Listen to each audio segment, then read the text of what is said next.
The smoke of juniper and wormwood curled like questions I could not answer. I stood outside the stone ring, not invited inside it, the place where fertile omegas would be anointed with moon ash and blessed before the choosing. My plain gray dress snagged at the hip. I didn't fix it. Better the snag than the eyes.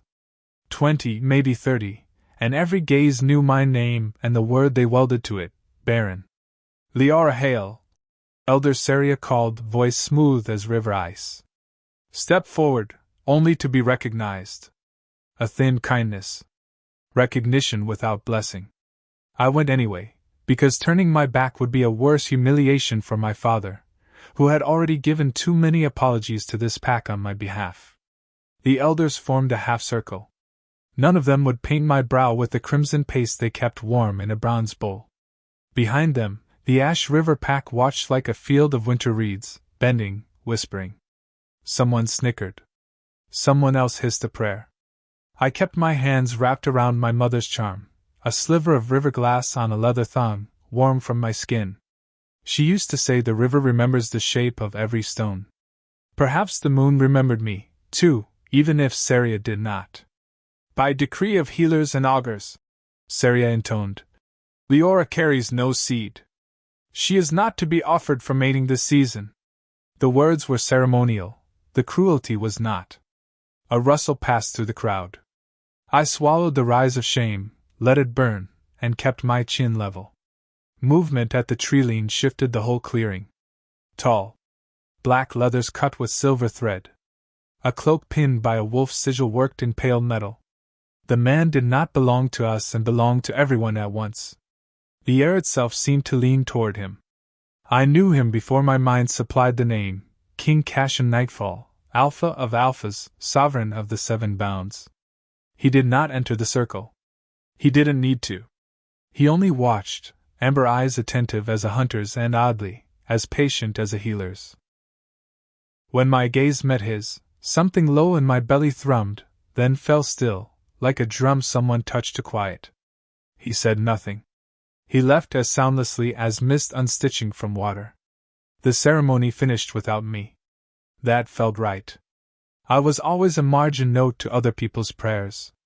Kessa, my one friend, caught my arm when the crowd broke. Skip the feast, she whispered. Moonwell path. Stars are bright. Her fresh blessing mark glowed like a wound between her eyes. Somehow it didn't make me love her less. Fine, I said, because staying would mean listening to the word barren until it was the only thing I could hear. We ran the hidden path through fir and stone until the river sang louder than the pack's voices and the moonwell showed itself between lichen rocks, a still lens, cold and silver. Steam rose thin as breath. The night had teeth. I didn't mind being bitten by it. Do you think he truly came for our little pack? Kessa asked, kneeling to unlace her boots. For something, I said, and I hated that my voice remembered the size of him. We slipped our feet into the rim's chill. The water took heat from my skin and gave back a clarity that hurt. Owls spoke to their own business. The wind rattled needles. And then the forest went quiet in that particular way it only does when power arrives. Do not startle, a voice said behind us, deep and clean as a bell struck under snow. We startled anyway. We turned. The Alpha King stood at the path's mouth, hood lowered, moonlight threading his hair with iron. No guard announced him. No horns. Only breath. Kessa bowed so fast she nearly kissed rock. I didn't bow. Couldn't. Because he was looking directly at me, not like a sovereign looks at a subject but like a tracker finding a trail he'd been promised did not exist. Leora hail, he said. Not a question. My name, I managed, is mine. It was reckless. It was also true. Something in his mouth, almost a smile, said he liked reckless truths. He lifted his hand, palm open, showing nothing. Still, I felt the river glass at my throat warm as if answering. Walk with me, King Cashin said to me, not Kessa. Only a little. Kessa's fingers found mine. I squeezed once and let go. I went. We didn't speak until the trees closed around us, soft with old moss and the smell of iron-rich earth. His stride shortened to match mine. He did not crowd. The dignity of space, granted like a cloak. You were declared barren, he said at last, as one repeats a rumor to see if it still holds shape. Several times, I answered. They like to be thorough. And yet, he murmured, not unkind. Thorough is not the same as true. The words landed with the gentleness of snowfall and the weight of avalanche. I gripped the charm. It pulsed once beneath my thumb. Your Majesty, I said carefully, what is it you think you see? He angled his head, scent of pine and storm threading the cold. Resonance. That's not an answer. It's the beginning of one. His gaze flicked to the trees as if listening to a companion I could not hear. Have you ever stood under a winter moon and felt a second pulse in your blood that was not your own? I laughed, soft and sharp. Many times. It turns out to be loneliness. No, he said, and the word came threaded with certainty. It turns out to be you. Something hot pricked behind my eyes. I refused to let it fall. What do you want, King Cashin? For you to come to the capital, he said. For you to stand where the oldest mirrors were set and see what they reflect when you stand before them. There is a right only a few can wake, and I suspect you can. I suspect you are used to getting what you want. Only when I ask the right question, he replied. And only when the person I ask wants it too. The path bent, the river sang louder. He stopped at a break in the rock where stargrass glinted. I will not take you by force. This is not a hunting. It is an invitation. An invitation will still feel like a chain the moment I accept it, I said. Honesty again. I didn't know how else to speak to a man whose eyes treated lies like smoke, not worth chasing. He seemed to consider, then nodded. A chain, if worn willingly and made of trust, is called a bond. But you owe me nothing, Leora. Why me? I asked, because silence would only let the question grow teeth. Because I felt the moon answer you tonight, Cashin said. Because your pack's verdict rings dull, and the moon rings bright, and I have learned which bell I follow. Kings and bells, I said before good sense could stop me. Do you also read tea leaves and chase foxes to ask them news? If they have it to give, he said, and his brief smile felt warmer than the cloak on my shoulders. I will send my commander at first light. If you say no, he will bow and thank you for your time. He turned to go, then paused. One more truth, if you come, people will talk. They will call you impostor. They will call me bewitched. Let them. A king endures names. So do river stones. He left me with that. The forest exhaled. I stood alone with my heart beating like wings against my ribs, and the most impossible thought taking shape behind it. What if they were wrong about me? Kessa found me a few minutes later, breath fogging the air. What did he ask?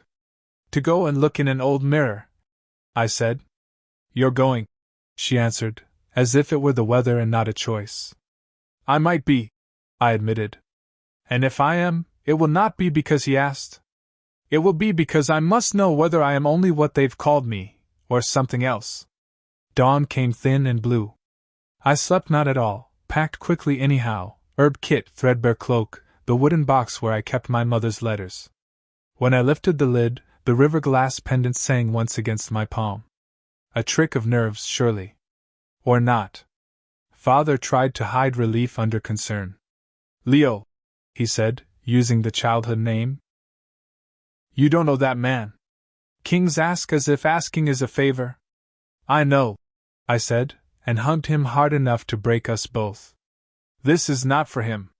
Commander Roran arrived as promised, gray at the temple, eyes like flint warmed by sun. He treated my door as if it were a temple threshold. Lady Leora, he said. The title sat wrong and right all at once. If you will? The carriage bore no crest, but the horses wore silver-threaded tack I'd only seen in storybook tapestries. Kessa shoved a packet of sugared nuts in my hand and a promise in my ear. If you become a queen, she said, do not forget that once we ate burnt chestnuts and laughed at the elders' shoes. As if I could forget anything at all. I whispered, and hid the packet in my coat. We rode hard through miles that looked like themselves at first, fir and stone, ash and river, and then did not. The land changed its grammar. Hills softened to meadows. Villages wore their market days like bright collars. By late afternoon, the capital rose ahead like a constellation fallen to earth. Towers and bridges, walls dressed in climbing vine, banners the color of frost and blood. Moon spires. I'd heard the name, said it in awe or bitterness depending on the company. Moon spires, seat of the Alpha King. No trumpets greeted us, only efficient hands and the sense of something enormous moving in polite silence. Roran led me through lower courts smelling of bread and oil, up a narrow stair, across a gallery where the floor was polished to sky, and into a chamber lit by winter. Glass everywhere, panes, cabinets, and in the far wall an oval mirror taller than 2 men and framed in silver birch. "Wait here," Roran said. "He will come." He bowed and left me with my reflection and the tightness in my throat. I did not look at the great mirror first. I looked at a small one, oval as a hand. My face had never looked fierce to me. Tonight it did. Barren, they had said, as if my empty was a sin scrawled across skin. But there was nothing empty about the eyes that stared back. They were too crowded with unshed weather. The door opened. The Alpha King entered with the quiet of someone who trusted his ground. He wore no crown. The dignity was in the way people's shoulders eased when he passed, as if they could put down a weight he would carry. "Liara," he said. He spoke my name like a place he'd traveled to before and meant to visit again. "Cashin," I said, because I could not name him king and still be myself in front of the glass. Surprise cracked across his face, then softened into approval. "Come," he said, and turned toward the birch-framed oval. The mirror did not show the room. It showed a field of dark water and, deep in it, a kind of light that wasn't a reflection at all. "The moon glass," Cashin said, standing aside. "We guard it. We do not command it. If it answers you, it will answer in its own way.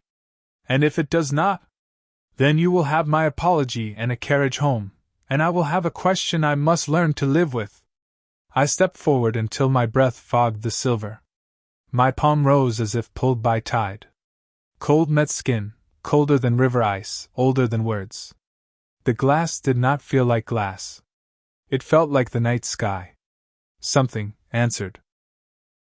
Cold poured up my arm into my shoulder and down through my ribs like a river reversing its course. I had the dizzy sense that the mirror leaned toward me, or I toward it, or both. Then I heard it, 2 soft drumbeats, faint, layered, irregular, and then, with sudden precision, in time. Heartbeats. Mine. And not only mine. I flinched. The mirror did not let me go. It held without holding, as a current holds a leaf. In the depths, the knot light brightened. Silver unfurled in coils like smoke in water. When it touched my sternum, warmth strobed through me so intense I gasped. "Liara?" Cashin's voice came from far and near at once. The word broke. I found a better one. "I'm hearing them." "Hearing what?" "Two." The room went very quiet. So did the trembling in my hands. I pressed my palm flat, forehead aching as if a storm wanted out. Under my ribs, the soft double beat steadied into certainty. The breath I hadn't realized I'd been stifling for years emptied me to the soles of my feet. I laughed, the sound raw, almost cracked, and it turned into something else halfway through, something wetter. I didn't look away from the mirror when Cashin's hand came, gentle as a question, to my shoulder. I did not pull from it. "It answers," I managed. "It says what it wants to say." "And what is that?" His voice had husk in it, as if he'd been running a long way and finally stopped. "That I am not empty," I said, and the words lit a fuse through the ears. "That I am not your elder's verdict. That there are 2 heartbeats inside me, and they have nothing to do with Augur Ash or Seria's pronouncements. That the moon hears me, and I hear it back." He was very still. Kings must learn to be, to reject the instinct to seize. "Then the old whisper is right," Cashin said at last, breath nearly a vow. "The Dawn Twins' prophecy wakes in our time." "I don't care for prophecies," I said, even while the words trembled. I care that I am no one's curse. You are not, he agreed. You never were. The mirror let me go the way the river releases a boat that has learned where it is going. I stumbled. Cashin's hand steadied me at the elbow. I tolerated it. Then, slowly, I accepted it. We stood there like conspirators or saints until the cold left my bones and left a wilder warmth behind. A knock. Roran's voice, carefully neutral. Your Majesty. The Council requests you in the Great Hall. Rumors move faster than boots. Yes, Cashin said without turning. They always do. He looked at me. Question in his eyes. Will you stand with me while the rumors turn into words? I will stand, I said. I do not promise to smile. I would not ask that of a river in flood, he replied, and that earned him the smallest edge of my mouth. I touched the moonglass once more, not in plea but in thanks. It hummed like something alive. 2 soft heartbeats answered from within me, as undeniable as tide. The great hall felt like a mountain had agreed to shelter in stone. Pillars braided like trunks, a floor cut from river-polished granite, banners that held night behind their weave. Nobles gathered in clusters that pretended to be conversations and were truly arrangements of allegiance. Hush followed us like frost. Some bowed deeply. Some barely inclined their heads. Some looked at me as though I were a story told too loudly in a quiet room. Cashin did not mount the dais alone. He set a second chair beside his and did not ask whether I would take it. He also did not command. He waited. That, more than any herald's trumpet, felt like power to me. I sat not as a supplicant but as a witness. Perhaps my own. Lords and ladies, he began without elevating his voice. It did not need elevation. You heard something happened in the moonglass chamber. I will spare you the embroidery of rumor. An Omega declared barren by provincial decree stood before the oldest mirror and was answered. A ripple. Of hunger, of fear, of calculation. I felt all 3 like drafts along the floor. Answered how?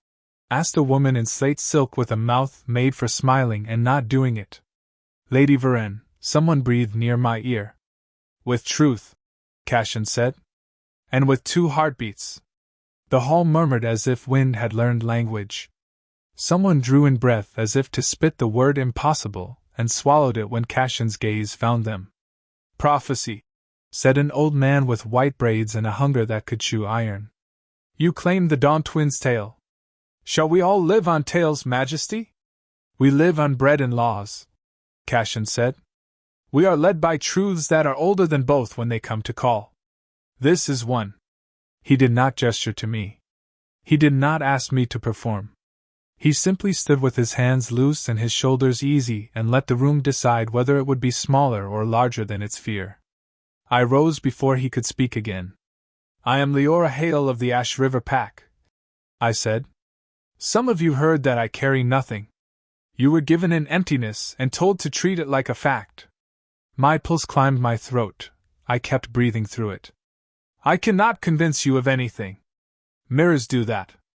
But I can tell you I heard what I heard and felt what I felt, and whatever my pack called me, the moon called me something else. What did it call you? Lady Varenne asked. No mockery. Real curiosity, which was more dangerous. Alive, I said. And not alone. Silence. Then, unexpectedly, one of the lower banners was raised by a beta woman in a steward's grey. She struck her chest with her fist once, the old salute of those who serve the crown without oaths to any house. Another followed. Then a third. That was when the resistance found its teeth. A voice like oiled rope slid across the hall.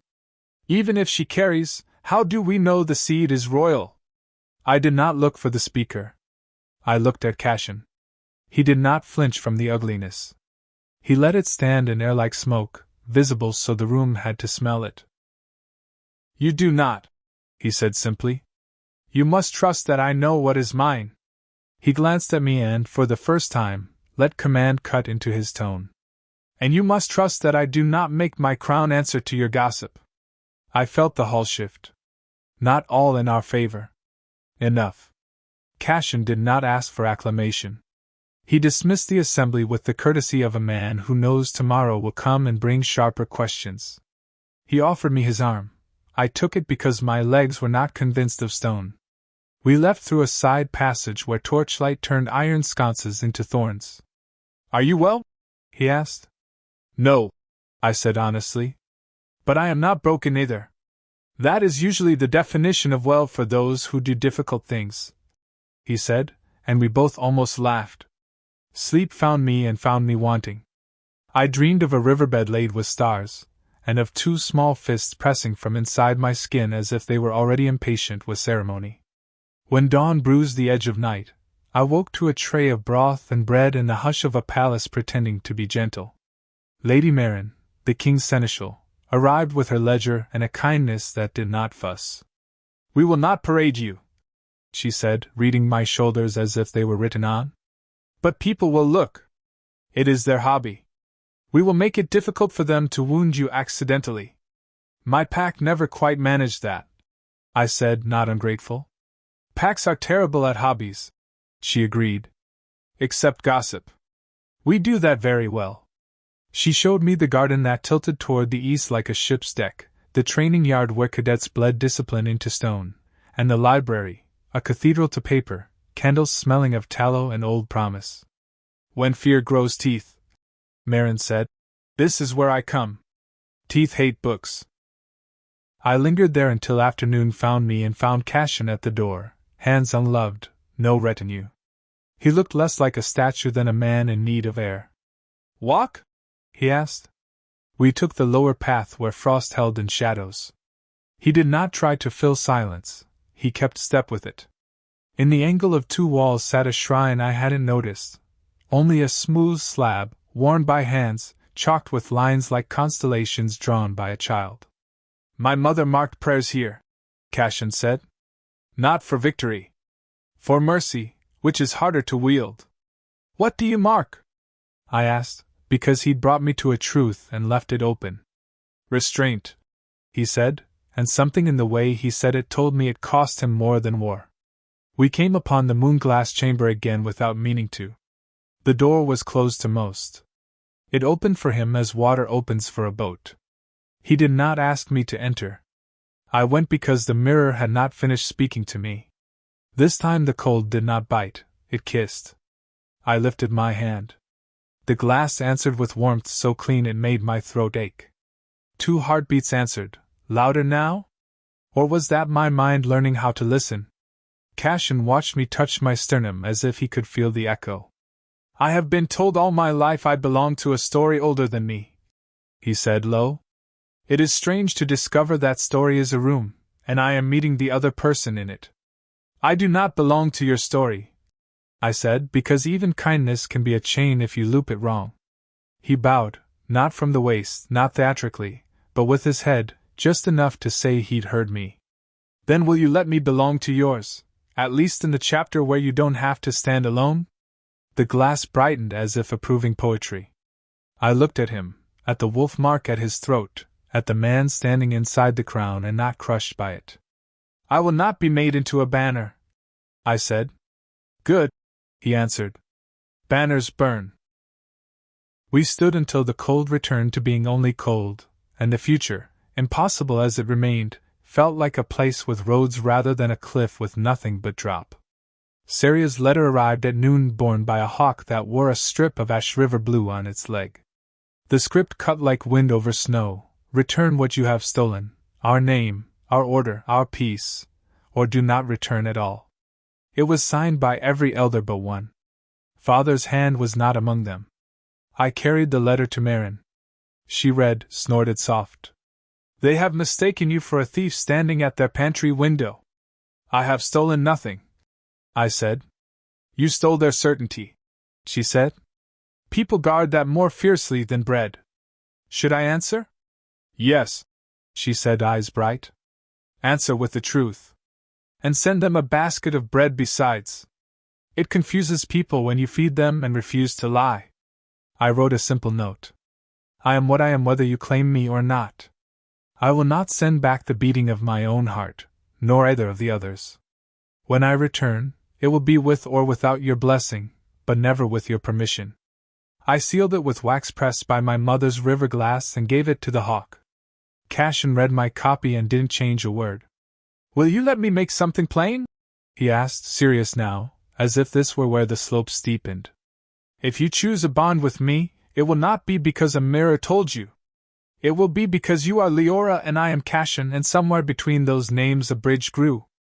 Bridges collapse, I said. They also hold, he answered. I am good with timber and angles. Kings and carpentry, I said, and the edge of a grin cut my fear in half.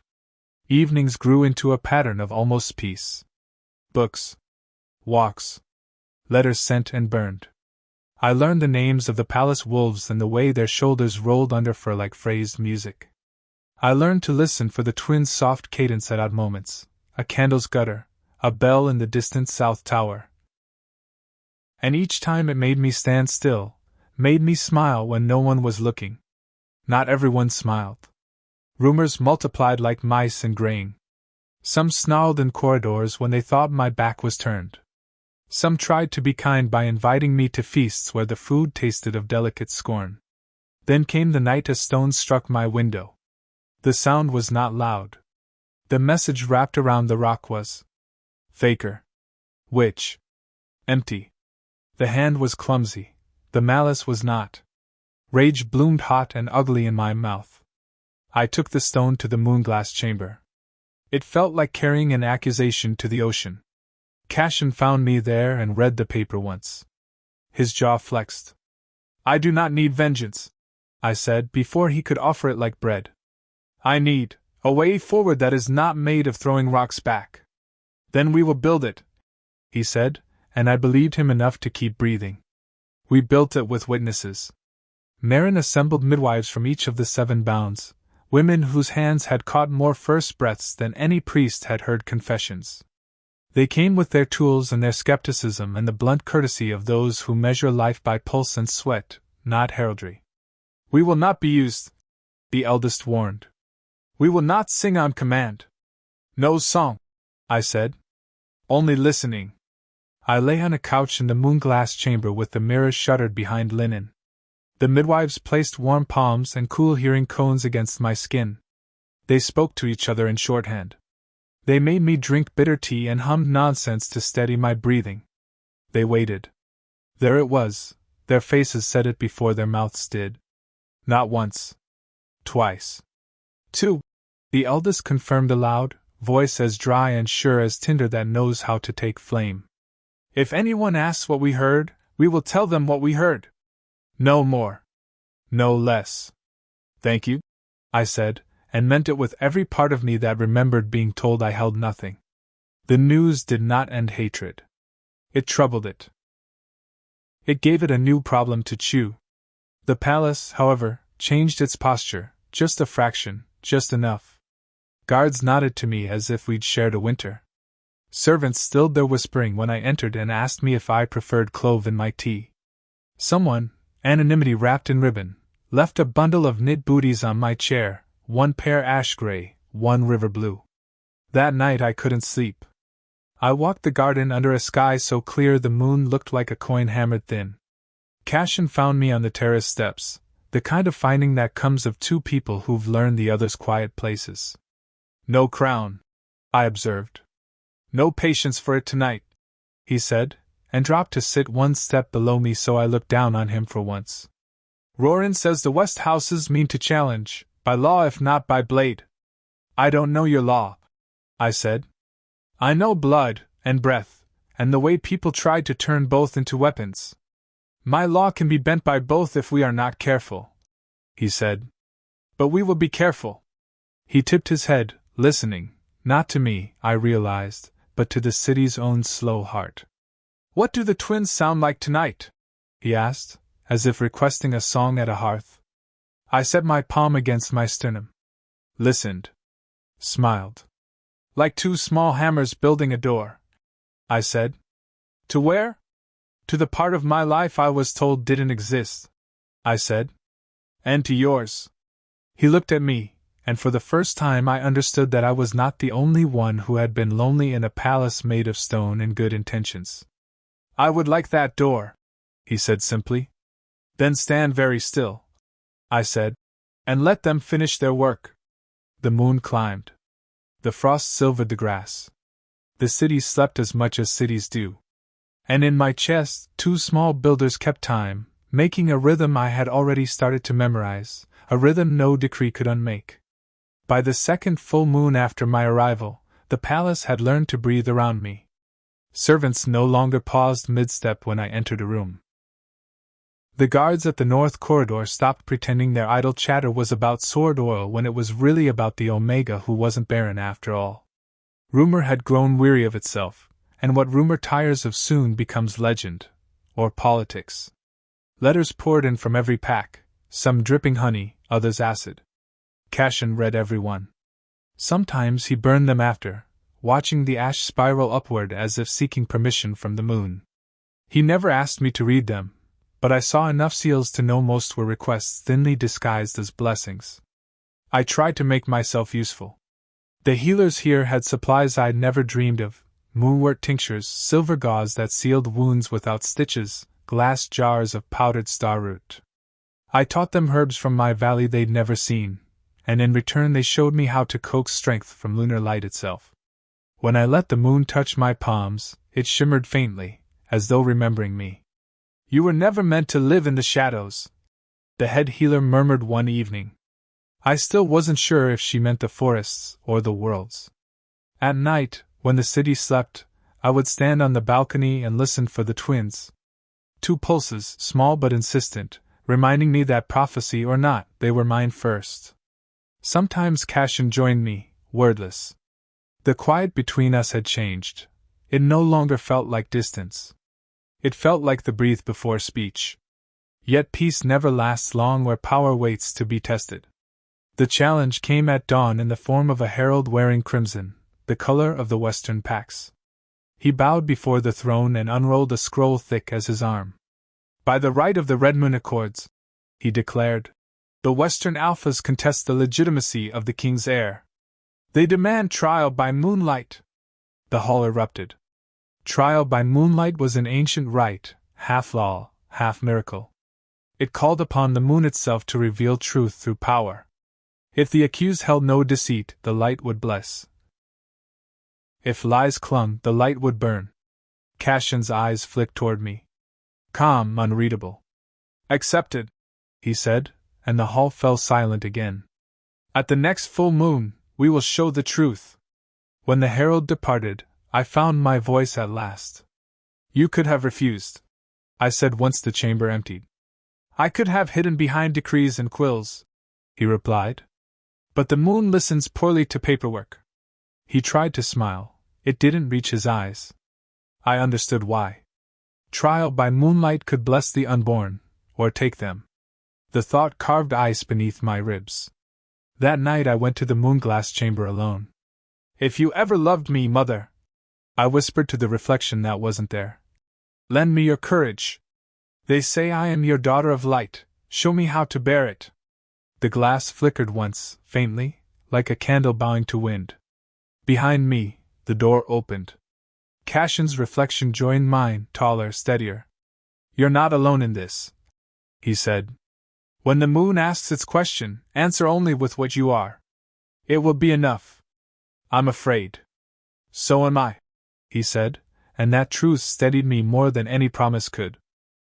The full moon rose huge and red over the capital. Thousands gathered in the lower courts where the ritual stones formed a ring older than every crown. Elders from each territory stood in witness.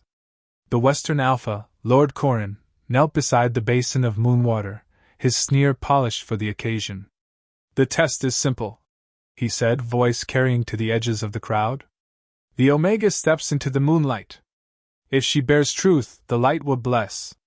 If not," he let the pause hang, "the curse burns away deceit and barren lies alike." Cassian's jaw tightened, but he said nothing. He offered me his hand instead. "Leora." Just my name. It was enough to move my feet. The light touched first my hair, then my skin, cold and absolute. Every sound vanished. The moon filled the sky like a single silver eye, watching, judging. I felt the twins stir, not with fear, but recognition. A tremor went through the crowd as light deepened to white fire around me. My knees buckled. I should have fallen. Cashin caught me but did not drag me from the glow. He trusted it to know friend from foe. Pain blossomed, searing yet strangely clean. I saw the river of my childhood, my mother's smile, every cruelty I had survived, and then the pain folded into warmth. Light cascaded outward, striking the stone's circle in ripples. When it faded, symbols burned faintly on the ground, twin crescents intertwined, the mark of the moon's chosen. A gasp, then silence. The Western Alpha fell to his knees before he realized he had. "It's impossible," he whispered. "The moon doesn't bless twice." Cashin's voice was low thunder. Then perhaps it was waiting for her. The verdict of the moon ended the challenge, but not the unease. Power that old does not move without consequences. For 3 days after the rite, I drifted between fever and vision. The healers said my body needed rest. The truth was stranger. I could hear the moon. Not in words, but in tides of soundless hum, ancient and patient. Cashin rarely left my side. Once, half-dreaming, I said, "You should be ruling, not watching me sleep." "I am ruling," he murmured. "Just differently." When I woke fully, the fever gone, the city had changed. Flowers that bloomed only under moonlight carpeted the gardens. The wolves of the royal guard had begun to molt, their coats shimmering silver at the tips. Even the river that ran through moon spires glowed faintly at night. The people called it the blessing of the twins. The Western Alpha sent a final apology carved in obsidian. The moon judged. "I obey." Cashin placed it in my hands. "Keep it," he said. "Let proof serve peace." Peace, though, was fragile. The same council that once doubted now whispered of miracles and succession. Plans were being drawn for coronation, alliances, treaties. I attended none. My body knew other work. Each day the twins' presence grew stronger, 2 stars orbiting just beneath my heart. Sometimes, late at night, I'd wake to Cashin tracing faint circles on my wrist, as if memorizing a rhythm only he could feel. "You'll be a good father," I whispered once. He smiled without opening his eyes. "And you," he said, "were never cursed. You were only waiting for the right question to answer."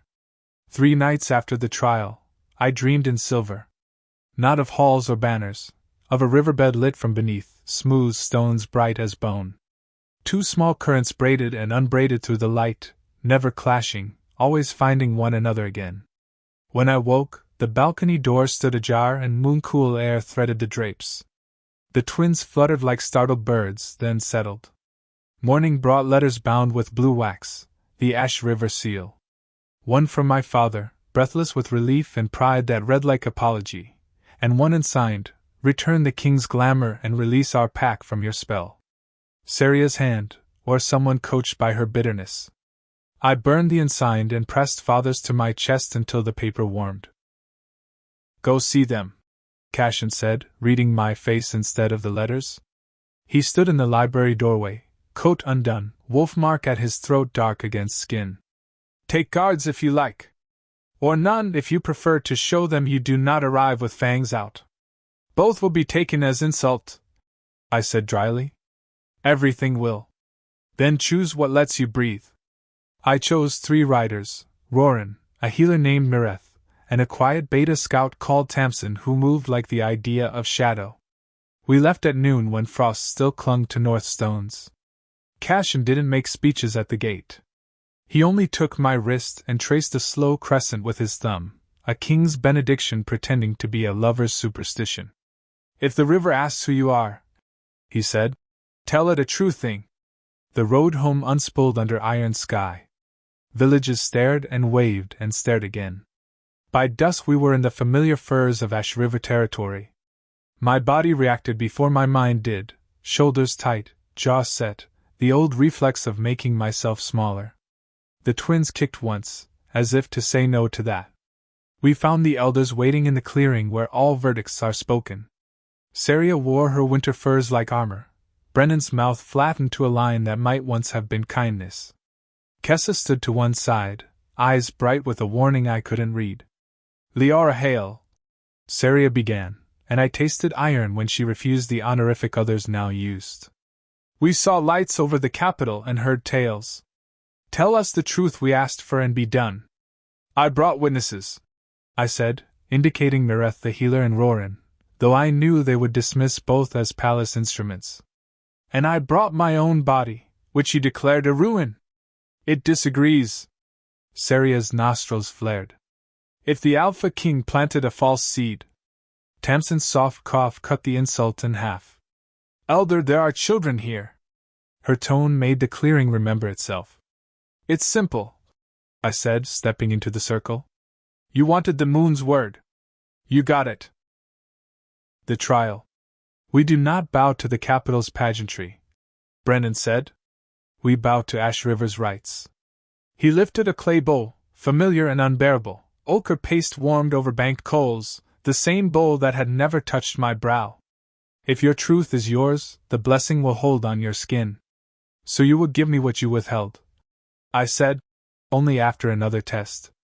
If you are not afraid. Saria said, and there it was, the blade. I stepped forward and set my grief on the ground beside me like a basket. Do it. Mireth moved, but I raised a palm. I needed no rescue from paint. Saria dipped her finger, drew the crescent stroke across my brow. Heat pulsed, sharp, then sweet, and the mark did not bead or slide or dull. It shone. Soft at first. Then bright. Then brighter, till even the elders blinked against it. The blessing holds? Brennan whispered, half to himself. By the river and the winter ash, it holds. Saria staggered as if the truth had weight. Her lips parted. Something broke in her face that wasn't pride and wasn't hate. It looked like fear melting. I thought I was protecting the pack, she said, barely sound. From me? I asked. From what I could not explain.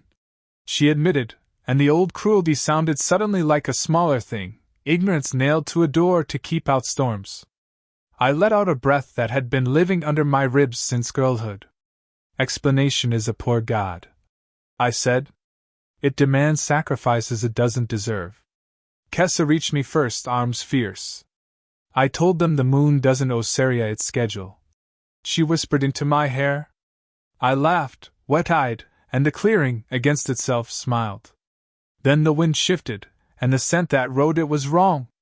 Wolves that belonged to no pack move like debt collectors, quick, quiet, faces blank of allegiance. 5 slid from the trees as if the shadows were a scabbard and they the blades. Their leathers bore no sigil, only thin red stitches at the seam, a mercenary's mark. A 6th figure followed on human feet, hooded, ring-heavy hands, the smell of rare oils used to mask rot. Roran was already between them and me, sword low. Tamsin's bow flexed, an arrow kissed a string. Saria swore the kind of oath priests pretend not to know. Who called knives into our home? She snapped, looking at every face and finding none confessing. The hooded figure lowered their cowl. A woman, elegant in a way that speaks of coins spent to look effortless. I knew her from the hall, Lady Barren of the South March, smile like a closed fan. She should not have been here. Justice travels, she said mildly, as if commenting on weather. So does truth. You brought hirelings into a sanctum, Brennan said, voice gone dangerous. Explain fast. Varenne lifted a scroll. Writ of inspection, sealed by the Southern Tribunal. She flicked it open. Roran didn't need to read to know it was forged. The wax stank of fresh, not court. We heard rumors of sorcery and false heirs. We came to test the story before it grows teeth. You missed the testing, I said, marking how her wolves watched my hands, not my eyes. The moon answered. Courts like paper, she said. Not miracles. Her gaze slid to my belly. You'll forgive me for insisting. No, I said gently. I won't. She nodded to her men. 2 shifted, not to Wolf, to that ugly crouch men adopt when they think fear will do half their work. Tamsin's arrow took the nearer through the sleeve, pinning leather to pine. Next one's meat, she said, voice calm as water over stone. The clearing held its breath. Varen's mouth thinned. You can't fight the South. I don't need to, I said, aware of the steadying weight of Roran at my left, Kessa at my right, elders finally realizing neutrality is only pretty in speeches. I only need to make you leave. I felt for the moon the way you feel for a vein, by memory, by pulse. The marks Saria had painted flared warm, then cool, as if opening a door. When I exhaled, the light went with my breath. Not blinding, boundary drawing. It traced the old ring stones, brightened the moss lines between. The mercenary's feet slid backward a half step without meaning to. Wolves respect borders, even bought ones. Varen lifted her chin, but I saw the calculation shift. Very well, she said. We withdraw, for now. She replaced the cowl and sketched a courteous not-quite bow that tasted like promise and threat. Tell your king that paper travels faster than wolves. We'll write him something he cannot burn. They moved off with predator patience. The clearing exhaled, loud this time, people discovering breath like a lost tool. Saria looked at the bright ring and then at me. Your power belongs to all of us, she said hoarsely, apology hidden in the grammar of duty. It belongs to the moon, I corrected. We borrow it. Roran glanced toward the trail. We should leave before night takes their nerve away. Kessa pressed a bundle into my hands, dried river mint, star thistle, a slice of bread wrapped in cloth. For the road, she said, voice shaking now that danger had passed. For old times. For new ones, I said, and we rode, the mark cooling on my brow like a kiss that says go, and come back whole. We reached moon spires at dusk that felt darker than usual. Rumor had outrun us, of course, it always does. Cassian stood in the inner court, cloak unfastened, as if he'd come running and only remembered the world halfway. Relief crossed his face in a frank arc when he counted us whole. Then the rest of him snapped back into king. Report, he said. Roran did, efficient spare. Varen's forged writ. Her wolves. The way the border light had risen at my breath. She means to litigate, Marin said, appearing like a sentence at the end of the page. She will clothe her hunger in law. Then we answer in law, Cassian said, not delighted, not afraid. And in light, when law pretends it doesn't recognize what the moon has already signed. He turned to me then, the edge of command softening. Are you? He stopped, remedied the question. How are you? Angry, I said, honest because I wanted to be. And steady. Good, he said. Keep both. By morning, the South had delivered on Varen's promise, a courier with a satchel swollen by petitions. Insinuations learned to spell. Claims of improper influence. Demands for independent verification by tribunals loyal to gold. We did not play defense. Marin drafted a public ledger, signed testimonies from midwives, healers, elders outside our reach, the record of trial by moonlight, oaths from wolf priests too old to angle for favor. We sent copies to every house, including the ones that hate being told there is only one moon and it shines on peasants and princes alike. I spent the afternoon in the infirmary to keep my hands from trembling with useless fury. A stable boy with a cracked rib. A captain with a bite that needed salve, not stitches. A scullion with chilblains and pride too big to admit it. The work steadied me the way river stones steady a current. The twins kicked twice under my palm each time I finished a bandage as if applauding the small victories. At dusk, Cassian found me at a window where the city rode its evening in lamps. We can schedule the vows, he said carefully. Or we can wait until the noise dims. I will not use you to quiet them. The word vows made my ribcage a house where every window opened at once. I thought of banners and crowns and how they make a person abstract. I thought of the moon glass and 2 heartbeats, stubborn as dawn. I thought of a river, and stones, and a carpenter king who believes bridges can hold. Not spectacle, I said. Something the moon would not laugh at. A private right then, he said. Old words. A circle cut small enough that truth can hear itself. Invite Marin, I said. And Rorin. And Mareth. And no one who wants to sell our names for a story. Cashin's smile was the kind that makes Winter say fine, I'll go eventually. Done. The vows took place in the garden that faces east, where the first light always arrives honest. We stood within a ring of river stones I chose myself, each warmed in my hands until the cold conceded. Marin kept time with a bell so small it sounded like a memory. Rorin watched the hedges with a wolf's patience. Mareth held a bowl of clear water that had touched the moonglass and nothing else. No crown, no velvet, no witnesses hungry for a myth. Just two people and the world that would not stop moving while we promised to move in step with it. Cashin went first. He didn't recite the king's liturgy. He spoke as a man who knew what he could not promise and gave the rest freely. I vow restraint before wrath. I vow to ask the right question before I command. I vow to make room in my name for yours, and when my name grows heavy, to carry it so it does not bruise you. I didn't have pretty phrases ready. I didn't want them. I vow to be a river that makes its own banks. I said, voice low, steady. I vow truth even when it embarrasses us both. I vow to be unmoved by gossip and moved by need.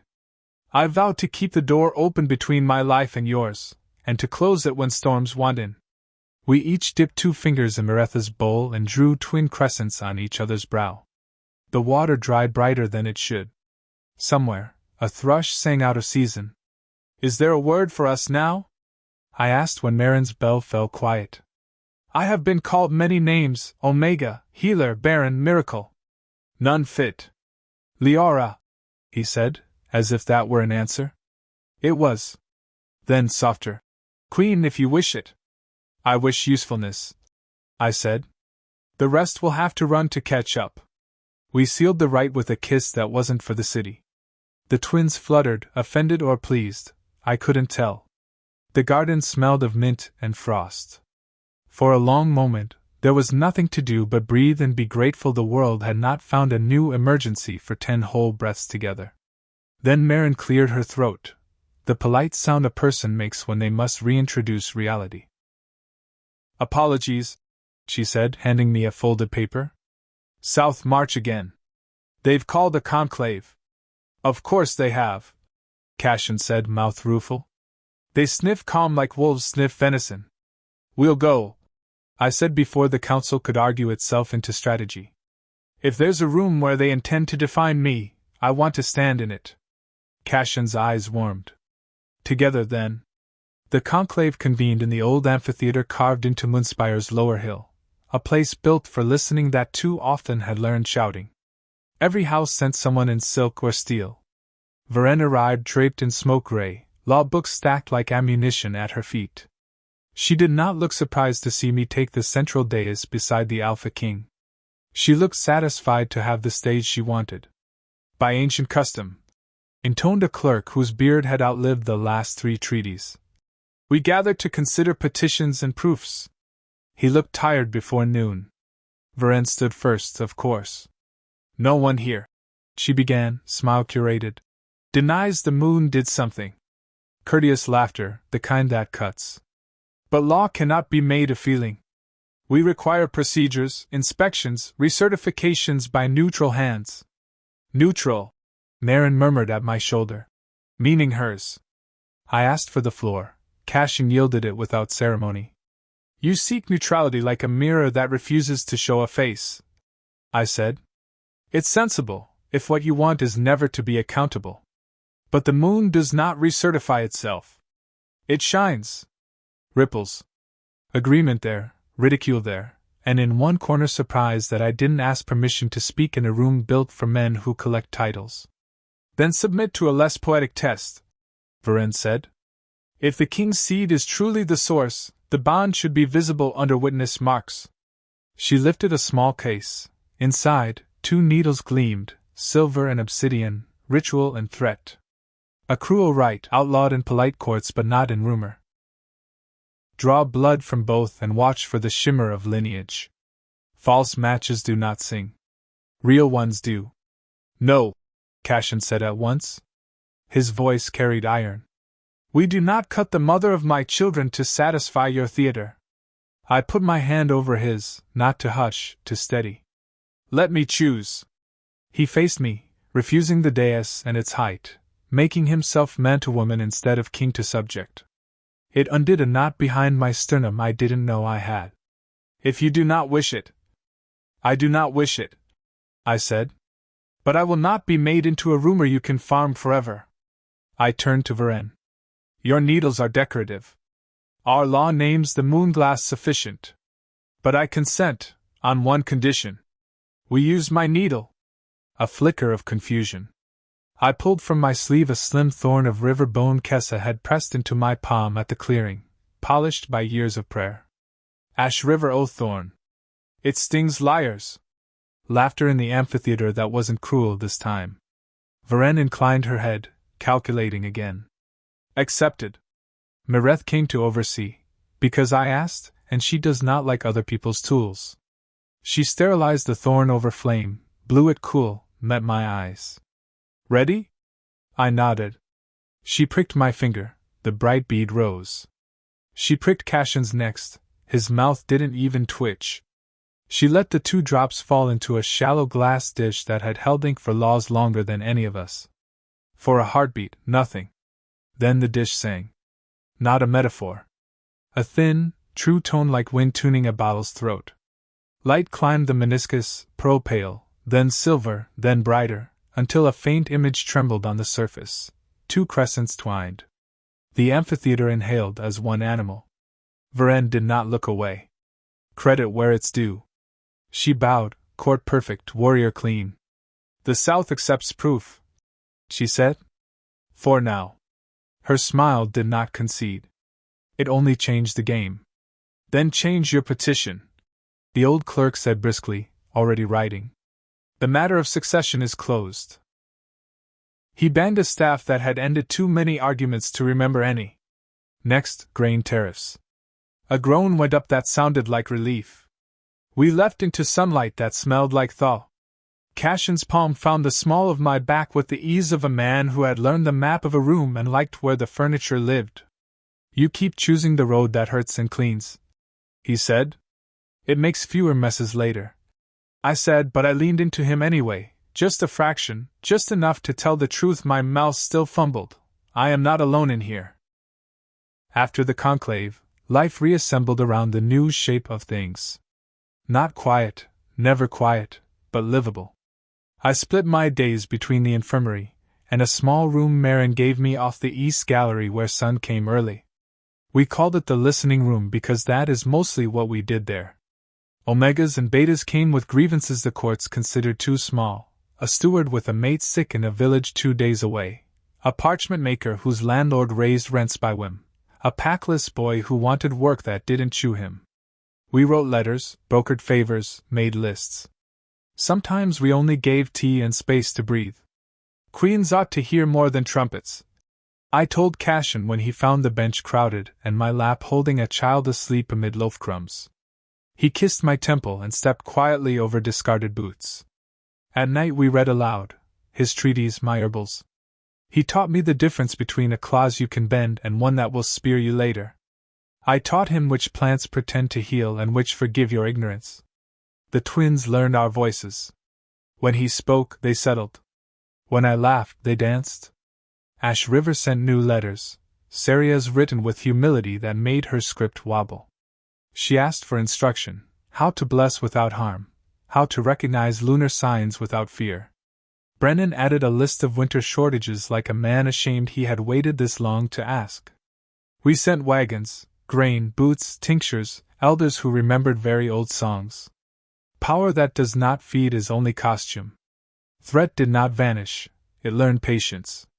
I woke one dawn to smeared ash on the sill, warding lines drawn wrong on purpose to sour luck. The palace dogs would not cross the threshold until I scrubbed them with river mint and laughed for courage. They want you rattled, Roran said, showing me scuffs on the outer wall where someone had climbed and fallen. They don't know you grew up where winter teaches bones to be stubborn. Leave the marks, I told him. I like my enemies to declare themselves in ugly handwriting. We found the would-be wardens a week later, a minor lordling eager to be important and his priest, a man too in love with rules to notice when they stopped serving mercy. We did not imprison them. We put them to work mending the city's east road through spring rain, a penance of blisters and humility. Marin called it creative justice, the stones called it necessary. The twins pressed higher now, my breath shortened on stairs. Mireth declared the time near with the authority of tides. Moon turn maybe too, she said. Walk. Eat. Tell the king to stop hovering or I will dose him with sleep tea and tie him to a chair. I outrank you, Cashin told her cheerfully. Not in the only jurisdiction that matters, she replied, tapping my belly. He saluted and brought me pears. Labor began like a rumor you pretend not to hear, faint ache, then silence, then ache again. I did what women always do when the world is about to change and insists on doing it through your bones. I finished my list. Letters sealed. Herb jars labeled.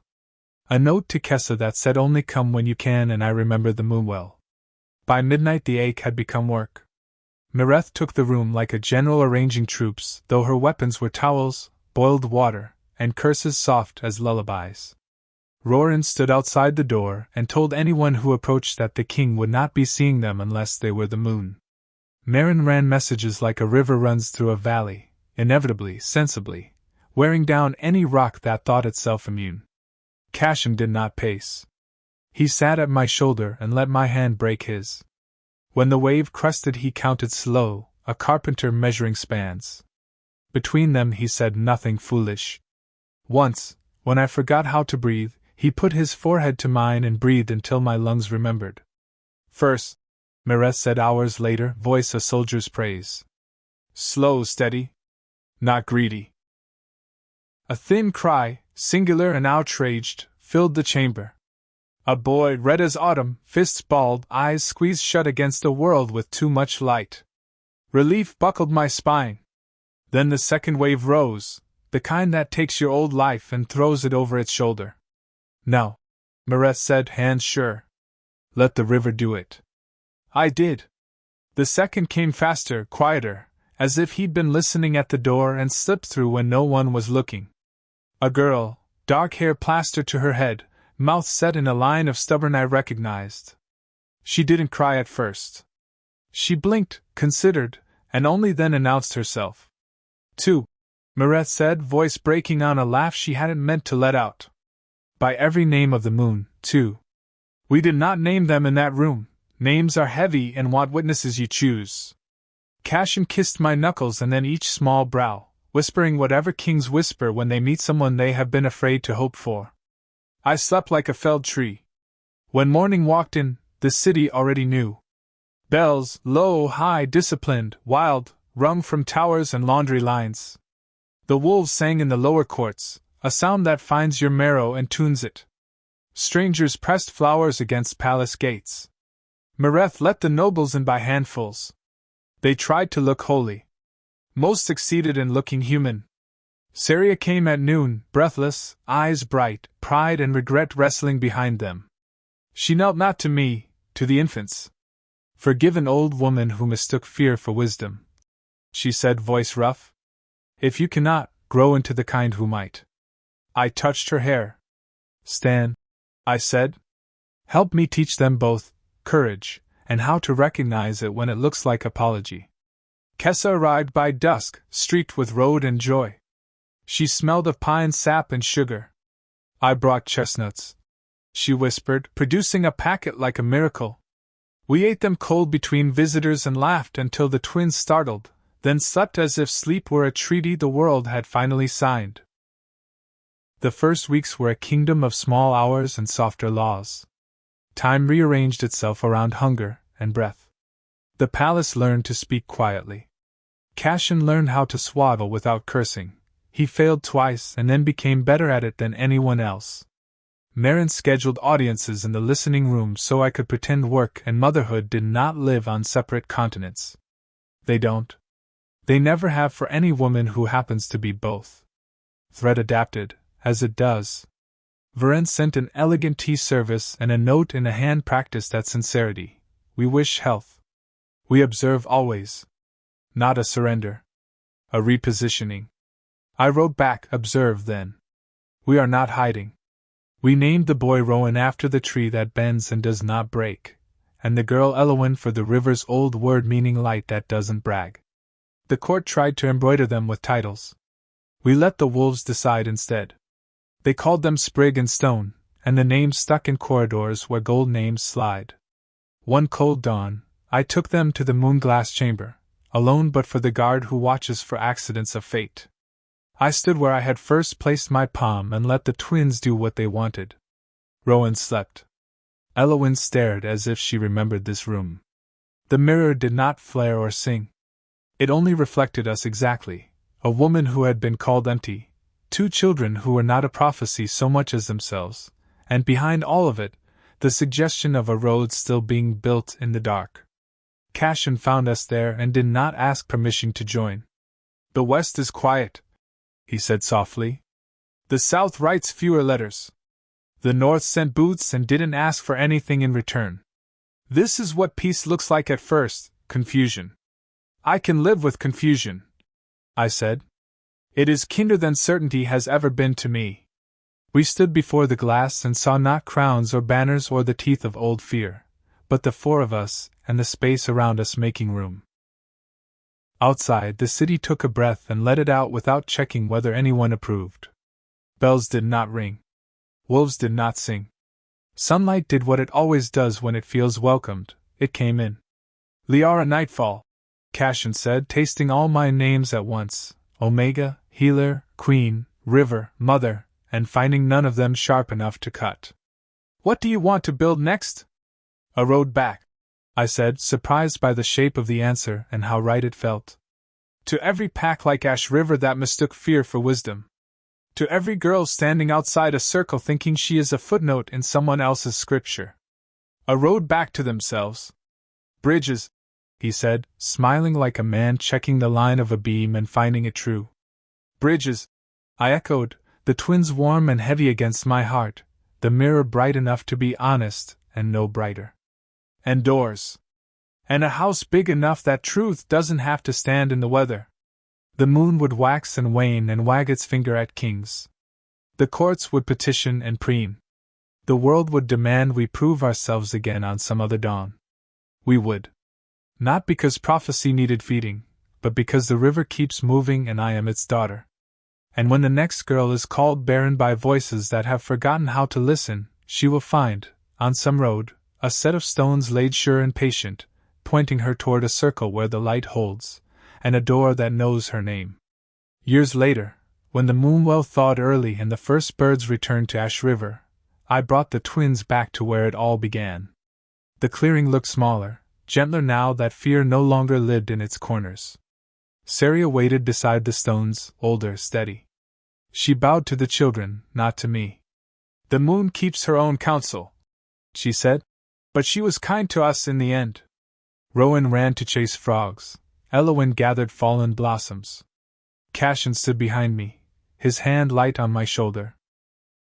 You ever think, he asked quietly, how strange it is that all of this began because they said no to you? I smiled at the water, where the reflection of the sky trembled. No was just the first word, I said. The rest was up to us. We stayed until the sun climbed high and the river began to sing its midday song. When we left, the ripples carried our shapes until they blurred into silver, for shadows walking away, small against the endless bright. And for the first time, I didn't look back. Because the world already knew my name.